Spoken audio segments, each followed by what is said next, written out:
చూస్ country delight, live better. ఇప్పుడే country delight app ని download చేసుకోండి. గురుగారు నమస్కారం. గురుగారు జై వీరబ్రహ్మ జై గోవిందమాంబ జై. నమస్కారం తల్లి. గురుగారు, ఇప్పుడు పరిస్థితులు చూసుకున్నట్లయితే పహల్గాం ఘటన తర్వాత యుద్ధం వస్తుందా, ఎలా ఉంటుంది పరిస్థితి అనే క్వశ్చన్ మార్క్ అయితే అందరిలో కనిపిస్తోంది. అటు పాకిస్తాన్లో కూడా యుద్ధం వస్తుందేమో అన్న ఆలోచనతో అక్కడ నిత్యావసర వస్తువుల్ని కూడా ప్రజలు దాచుకుంటున్నటువంటి పరిస్థితి మనం చూస్తూ ఉన్నాం న్యూస్లో. అయితే మీరు తెలియజేయండి, గవ్వల పంచాంగం ద్వారా ఒకవేళ ఇప్పుడు యుద్ధం వస్తే పరిస్థితులు ఏమైనా ఉన్నాయా, అండ్ అలాగే మోడీ గారి జాతకం ప్రకారం కూడా పరిస్థితి ఏ విధంగా ఉంటుందంటారు? ప్రపంచంలో ఎక్కడ వింత జరిగినా, విచిత్రం సంభవించిన, విశ్వ ప్రళయాలు సంభవిస్తూ ఉన్న ఎప్పుడో చెప్పాను బ్రహ్మం గారు అంటూ ఉంటాం. అవును, ప్రపంచంలో ఏ సంఘటన జరిగినా గురుదేవులు కాలజ్ఞానంలో ఎప్పుడో చెప్పారు, ఇలా జరుగుతోందని అంటూ ఉంటాం, వింటూ ఉంటాం. దాయాది దేశంగా, పొరుగు దేశంగా, సోదర దేశంగా ఉన్నటువంటి పాకిస్తాన్కి భారత్కి మధ్యలో యుద్ధం అనివార్యం అవుతుందా అన్నటువంటి పరిస్థితిని మనం చూస్తున్నాం. గవ్వ ప్రశ్నను, ప్రశ్నాశాస్త్రాన్ని అనుసరించి సమీపమైనటువంటి భవిష్యత్తులో ఏం జరగబోతుంది అన్నటువంటి అంశాన్ని గురించి మనం తెలుసుకున్నాం. ప్రశ్నాశాస్త్రాన్ని లెక్కించేటువంటి సందర్భంలో రాహు సంఖ్య అయినటువంటి 4 కానీ, కేతు సంఖ్య అయినటువంటి 7 కానీ కొన్ని ప్రత్యేకమైనటువంటి ఫలితాలని ఇవ్వబోతూ ఉంటాయి. ఒకవేళ ఇప్పుడు రాహు సంఖ్య అయినటువంటి 4 వస్తే మాత్రం యుద్ధం అనివార్యం. కేతు సంఖ్య అయినటువంటి 7 వస్తే కొన్ని సంధి మార్గాల ద్వారా ఈ ఘటనకి ఎవరైతే వ్యక్తులు కారణమై ఉంటారో వాళ్ళు శిక్షార్హులవుతారు. ఇక మిగతా గ్రహాలకు సంబంధించినటువంటి అంకెలు ఏవైనా వస్తే జరగబోయే పరిణామాల గురించి మనం తెలుసుకుంటాం. కానీ 4, 7 అన్నటువంటివి మాత్రం ప్రత్యేకమైనటువంటి ఫలితాలని నిర్దేశిస్తూ ఉంటాయి. గురుదేవుల యొక్క అనుగ్రహంతో ఏం జరగబోతుంది అన్నటువంటి అంశాన్ని గురించి ఇప్పుడు మనం తెలుసుకుందాం. శివాయ బ్రహ్మణే నమ, వీరబ్రహ్మేంద్ర స్వామినే నమో నమ. ఓం హ్రీం క్లీం శ్రీం శివాయ బ్రహ్మణే నమ, వీరబ్రహ్మేంద్ర స్వామినే నమ. మాతా గోవిందమాంబా సమేత వీరబ్రహ్మేంద్ర స్వామినే నమ. భద్రకాళీ సమేత వీరభద్రేశ్వర రక్ష రక్ష. జై వీరబ్రహ్మ జై గోవిందమాంబచి. వచ్చినటువంటి ఫలితం 6. ఇది శుక్ర భగవానుడికి సంబంధించినటువంటి ఫలితం. ప్రశ్నాశాస్త్రంలో శుక్రుడికి అద్వితీయమైనటువంటి స్థితిగతులు ఉన్నాయి.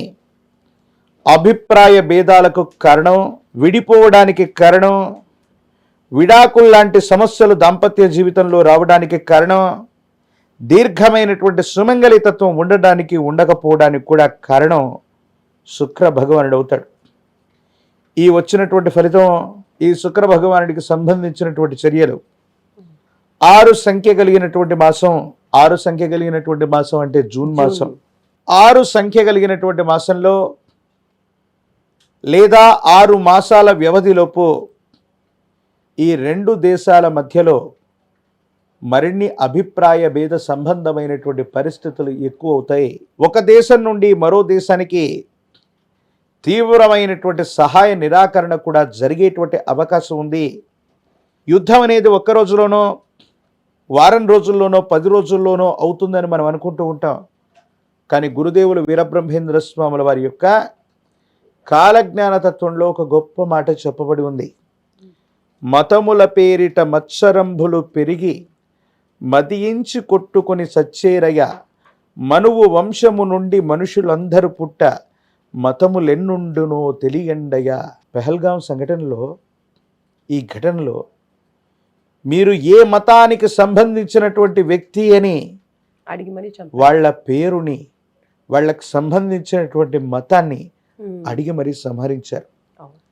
అలాగే బంగ్లా సమీపంలో ఉన్నటువంటి సరిహద్దుల్లో బెంగాల్ ప్రాంతంలో గడిచినటువంటి 3-4 మాసాల క్రితం ఎవరు హిందువు, ఎవరు ముస్లిం అని చెప్పకూడని పదజాలం ఒకటి ఉంది. వాళ్ళ మర్మాంగాలను చూసి సుంతీలు చేయించుకున్నటువంటి వ్యక్తులు, వాళ్ళ మతానికి సంబంధించిన వాళ్ళు, మిగతా వాళ్ళ మర్మాంగాలను చూసి కూడా మనుషుల్ని చంపినటువంటి దాఖలాలు ఉన్నాయి. అందుకే ప్రపంచంలో మతం అన్నటువంటిది మనిషి యొక్క తలకెక్కింది. ఈ మతం పేరుతో మదించి కొట్టుకొని చచ్చిపోతారని స్వామివారు చెప్పినట్టుగా ఈ మతోన్మాద శక్తులు, చురకత్తులు మరిన్ని విస్ఫోటకరమైనటువంటి పరిస్థితులు మళ్ళీ 1-2 ఇలాంటి ఘటనలు పునరావృతం అయ్యేటువంటి అవకాశం ఉంది.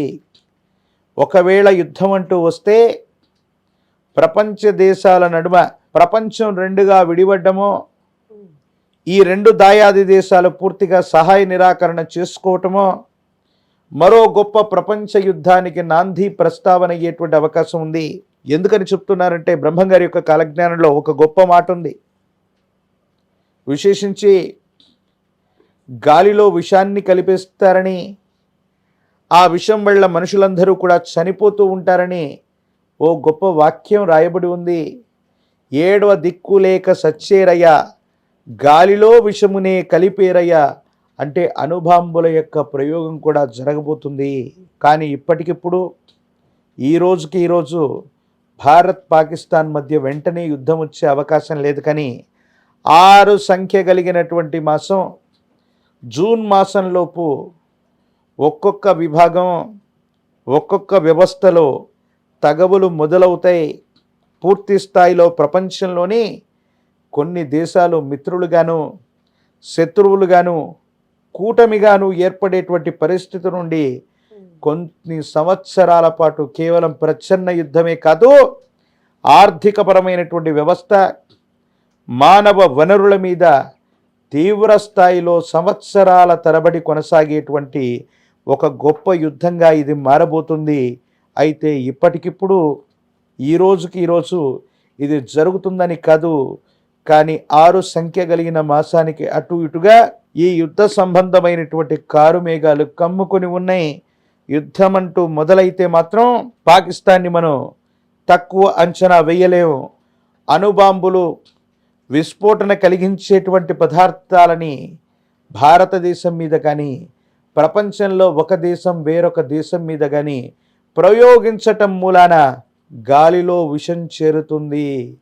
దీనికి కారణంగా కలుషితమైనటువంటి పొగ గాలిలో చేరి అనేక మంది చనిపోయేటువంటి పరిస్థితులు ఉన్నాయి.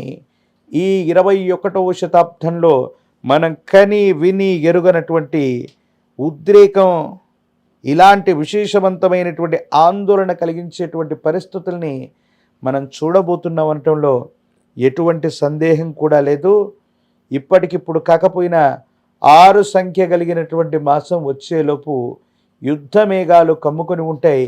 కేవలం ప్రచ్ఛన్న యుద్ధం సైనిక వ్యవస్థ ద్వారానే కాదు, పాకిస్తాన్ ఒక కూటమిగా ఏర్పడి వాళ్ళకు సంబంధించిన ఆర్థిక వ్యవస్థలని, వాళ్ళకు సంబంధించిన మానవ వనరులని, కొన్ని రకాలైనటువంటి విషయాల్ని వాళ్ళంతట వాళ్ళుగా నాశనం చేయటం, ధ్వంసాన్ని చేయటం, ప్రత్యేకించి టెక్నాలజీని సాంకేతికపరమైన వ్యవస్థల ద్వారా కూడా యుద్ధాన్ని చేసుకుంటూ మతోన్మాద శక్తులు చురకత్తులై భారతావనికి సంబంధించినటువంటి పవిత్రమైనటువంటి స్థలాలు 18 శక్తిపీఠాలు అవ్వచ్చు, 12 జ్యోతిర్లింగాలు అవ్వచ్చు, 108 దివ్యమైనటువంటి ధామాల్లో కూడా ఇలాంటి సంఘటనలు మళ్ళీ పునరావృతమయ్యేటువంటి అవకాశాలు కనపడుతున్నాయి.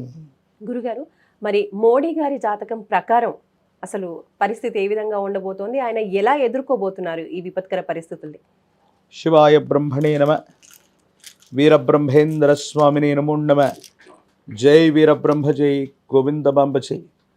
అనురాధ నక్షత్రం వృశ్చిక రాశి జాతకులు మాన్యశ్రీ ప్రధానమంత్రి వర్యులు శ్రీ నరేంద్ర మోదీ గారు భవ్యమైనటువంటి అయోధ్యలో బాలరాముడి యొక్క విశేషవంతమైనటువంటి ప్రాణ ప్రతిష్టాది క్రతువును చూసాం.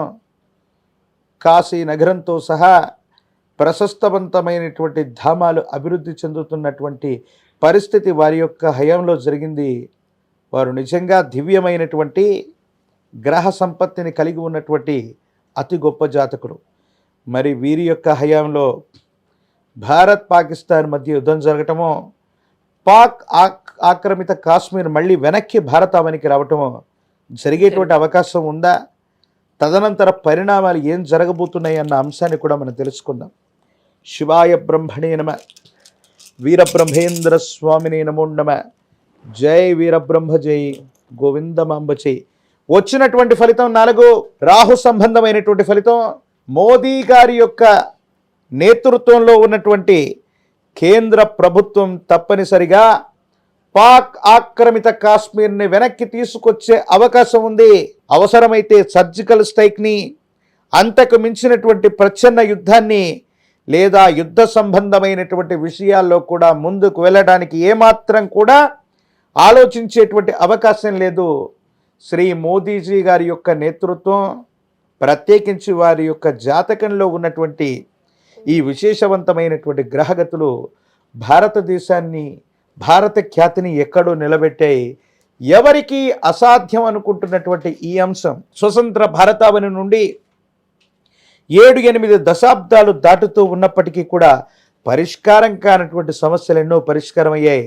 కాశ్మీరం మొత్తం భారతావనిలో సింహభాగం కాబోతూ ఉంది.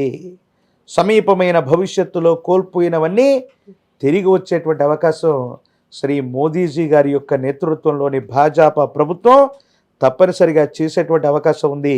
వారి జాతకంలోని గొప్ప యోగంగా మనం దీన్ని చెప్పచ్చు.